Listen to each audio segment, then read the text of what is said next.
Chapter 2. Shadows. "Maybe we should call it a night," suggested a nervous Sue. "It feels like the storm is getting worse." "There are only 2 more stops on the tour," Cedric pointed out. "It won't take long." "What is the weather supposed to be tomorrow night?" wondered Martin. "I hope it doesn't rain for the tour." "Clear skies," assured Sue. "It might even warm up a little." "Nice," noted Martin, nodding his head. "I wouldn't mind calling it a night," I ventured, thinking of the cloaked figure.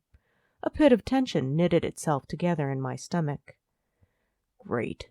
Let's just get the dress rehearsal finished so we can all go home," grumbled Cedric. "Joan owes me for this."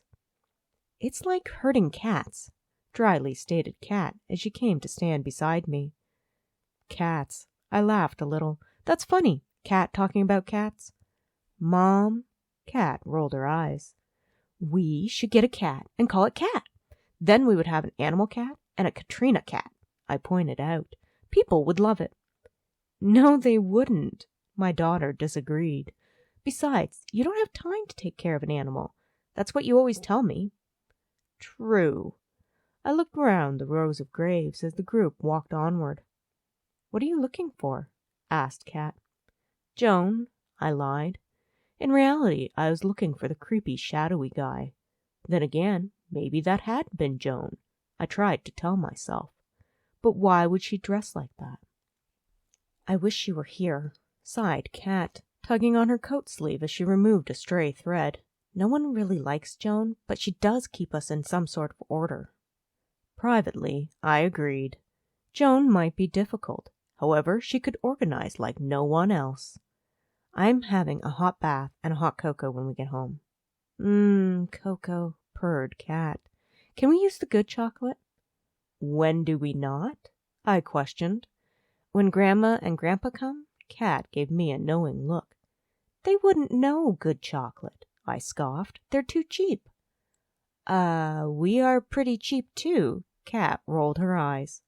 "No, we aren't," I corrected her smugly. "We are frugal." "Same thing," shrugged Kat. "Shh, it's Braden's turn." "Do you still have a crush on him?" I whispered, leaning toward my daughter's ear. "Shush!" Kat shot me a horrified look.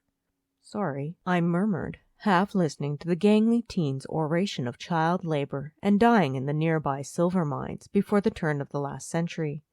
His grave was a mere stone marker in the ground, etched by hand with the family name. The only reason anyone knew about the boy was from the records the Town Heritage Committee had unearthed. It turns out one of the boys from the silver mine had a mother who wrote letters to her sister in another county. Without those, there never might have been a record of the grave's history.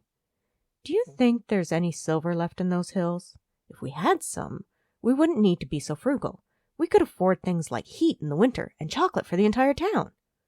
"Mom," hissed an embarrassed Kat, her pale cheeks flushing. "Try to be a little bit cool, would you?" "Okay." I held up both my hands in surrender. Braden had finished, so the group wandered back to the mausoleum for the finale. Cedric stood on the steps, readying himself for the last oration. The fake wound along his face looked particularly garish in the light of the 2 carriage lights framing the wooden doors.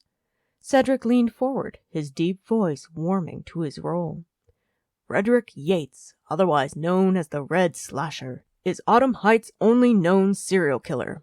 Born to Dr. Carl Yates and his wife Janice, Frederick had a troubled childhood, full of disease. Frederick cheated death twice, first from a particularly bad bout of measles that hit Autumn Heights, leaving 12 dead. Then later he survived scarlet fever. Frederick was in trouble with the law 5 times on nuisance charges. His father bailed him out each time, and Frederick never faced any jail time. It is believed he killed at least 8 people, perhaps more during his killing spree. First it was the Yates family maid, a mere lass of 16 years. Records say the motive might have been that she spurned his advances. Then he killed the neighboring family, the Reynolds. Tom Reynolds was said to have scorned Frederick for his affliction of stuttering in a public street outside the Silver River Tavern. The family of 5 perished from being stabbed repeatedly in their beds. Dr. Yates suspected his son may have been involved in the Reynolds deaths.